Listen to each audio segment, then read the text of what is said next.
হরে কৃষ্ণ। ভাগবত কথামৃতে সকলকে জানাই স্বাগত। এই ভাগবত কথামৃত যদি আপনাদের ভালো লাগে অবশ্যই চ্যানেলটি সাবস্ক্রাইব করে দেবেন। ভিডিওটি স্কিপ না করে পুরোটা শুনুন, আশা করি ভালো লাগবে। হরে কৃষ্ণ, হরিবল। জয়নিতায়। আজ 10 তারিখ জানুয়ারি 2025 শনিবার। প্রতিদিনের অনলাইন সৎসঙ্গ শুরু করার আগে আমি আমার গুরুপাদ পদ্মের শ্রীচরণে ঐতুকি ভক্তি প্রার্থনা করি। ভক্তি সিদ্ধান্ত সরস্বতী গোস্বামী প্রভুপাদের শ্রীচরণান্তকে শতকোটি ভক্তিপূর্ণ প্রণাম জানাই। শ্রী শ্রী শ্যামদাস বাবার চরণে দণ্ডবত প্রণাম। সমস্ত বৈষ্ণব ভক্তবৃন্দ এবং গৌরীয় পরিবারের সকল ভক্তকেই জানাই দণ্ডবত প্রণাম। সকলের কাছে আমি কৃপা এবং আশীর্বাদ প্রার্থনা করি। বন্দে গুরুপদদ্বন্দ্বম ভক্তবৃন্দ সমন্বিতম শ্রীচৈতন্য প্রভুম বন্দে শ্রীনিত্যানন্দ সহোদিতম শ্রীনন্দনন্দনং বন্দে শ্রীরাধিকা চরণোদ্বয়ম গোপীজন সমায়ুক্তং বৃন্দাবনং মনোহরম আজানুলম্বিত ভুজৌ কনকাবদাতৌ সংকীর্তনৈকপিতরৌ কমলায়তাক্ষৈ বিশ্বম্ভরৌ দ্বিজবরৌ যুগধর্মপালৌ বন্দে জগৎপ্রিয়করৌ করুণাবতারৌ নমামি গঙ্গে তব পাদ পঙ্কজম সুরাসুরৈর্বন্দিত দিব্যরূপম ভুক্তিম চ মুক্তিম চ দদাসি নিত্যম ভবানুরূপে সদা নরানাম ধ্যেয়ং সদা পরিভবপ্নম অভীষ্টতোহম তীর্থাস্পদম শিববিরিঞ্চিনূতম শরণ্যম প্রণতপালম ভবাব্দিপোতম বন্দে মহাপুরুষতে চরণারবিন্দম ভাগীশযস্য বদনে লক্ষ্মীর্যস্য চ বক্ষসি যস্যস্তে হৃদয় সংবিত্তম নিঃসঙ্গমহং ভজে গঙ্গাতরঙ্গ রমণীয় জটা কলাপম গৌরী নিরন্তর বিভূষিত বাম ভাগম নারায়ণ প্রিয় মনঙ্গ মদাপহারম বারাণসী পুরপতি ভজ বিশ্বনাথম শ্রীকৃষ্ণ চৈতন্য প্রভু নিত্যানন্দ শ্রী অদ্বৈত গদাধর শিবাসাদি গৌর ভক্ত বৃন্দ জয় রূপ সনাতন ভট্ট রঘুনাথ শ্রীজীব গোপাল ভট্ট দাস রঘুনাথ নারায়ণ নমস্কৃত্যং নরং চৈব নরোত্তমম দেবীং সরস্বতীং ব্যাসং ততো জয়মুদীরয়ে। ওম হরে কৃষ্ণ কৃষ্ণ কৃষ্ণ হরে হরে, হরে রাম রাম রাম হরে হরে। গৌরী গোষ্ঠীপতি ভক্তি সিদ্ধান্ত সরস্বতী ঠাকুর প্রভুপাদ পরমহংস জগৎগুরু জানিয়েছেন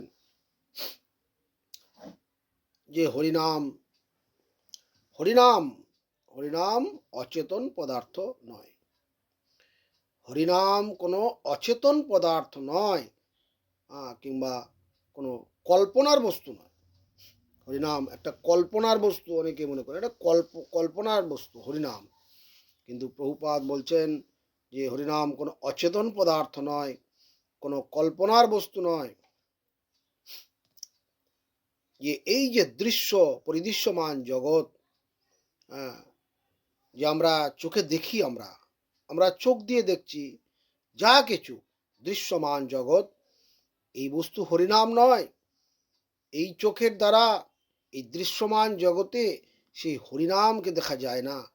হরিনাম তো সাক্ষাৎ ভগবান, হরি তো সাক্ষাৎ নাম, তো সাক্ষাৎ কৃষ্ণই। তো সেই কৃষ্ণকে আমি এই চোখ দিয়ে দেখে নেব, বুঝে নেব, জেনে নেব, এটা হয় না। তাই বলছেন প্রভুপাদ, হরিনাম ভগবত অবতার, সাক্ষাৎ ভগবান। নামই হচ্ছে হরি, হরি হচ্ছে নাম, শ্রীনাম হচ্ছে অপ্রাকৃত বস্তু।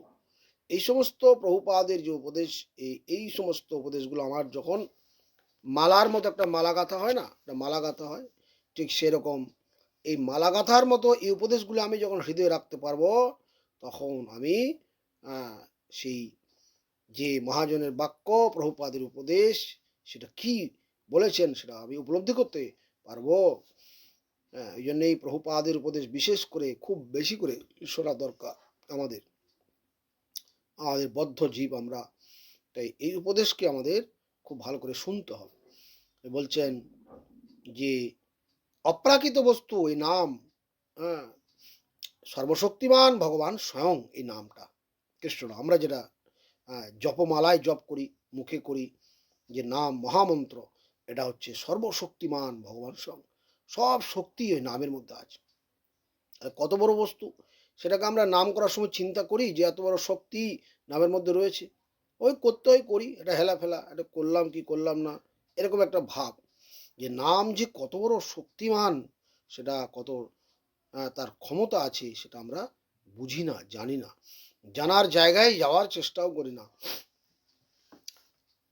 এলেবেলের সঙ্গ করি আমরা, হেলাফেলা একটা সঙ্গ, যেখানে পেলাম সেখানে বসলাম, যে কোনো সাধু পেলাম চলে গেলাম, এরকমভাবে সেই নামকে জানা যাবে না। সাধু মানেই তো এরকম নয় যে বেশটাই সাধু নয়, তার সাধুর যে অপ্রাকৃত গুণ, সেই গুণগুলো তার মধ্যে আছে কিনা সেটা জানা দরকার। হেলাফেলায় দ্বারা যা কিছু সঙ্গ করলাম বলে আমি হরিনামকে জেনে নেব, সাধু সঙ্গ করেছি আমি, আমি তো 80 বছর সাধু সঙ্গ করলাম, হরিনাম করে জানতে পারলাম না, তুমি কি করে জানতে পারবে? তুমি তো সত্য সাধুই কি চিনতে পারো নাই। যে আমি সাধু মানে আমরা বুঝি লাল কাপড়, তিলক, শিখা থাকলেই সাধু, তা নয়। প্রভুপাদ অনেক ব্যাখ্যা করেছেন, চুলচেরা বিচার করেছেন, এইগুলো আমাদের শুনতে হবে। যদি আমরা শুনি তাহলে আমরা নিশ্চয়ই জানতে পারবো। তাই বলছেন অপ্রাকৃত নাম হচ্ছে স্বয়ং নামই, অপ্রাকৃত নামই হচ্ছে গুণ, অপ্রাকৃত নামই হচ্ছে পরিকর বৈশিষ্ট্য রূপ, অপ্রাকৃত নামই হচ্ছে লীলা। অপ্রাকৃত নাম হচ্ছে গুণ, এই হচ্ছে শব্দ ব্রহ্ম। এই যে নাম অপ্রাকৃত, এটা প্রাকৃত নয়। যেই নাম সেই কৃষ্ণ, কলিযুগে নাম রূপে কৃষ্ণ অবতীর্ণ। এই যে কলিযুগ, সেই কলিযুগে চৈতন্য মহাপ্রভু কৃষ্ণ ভগবান স্বয়ং অবতীর্ণ হয়েছেন। বিভু চেতন হরিনাম কথা বলতে পারেন।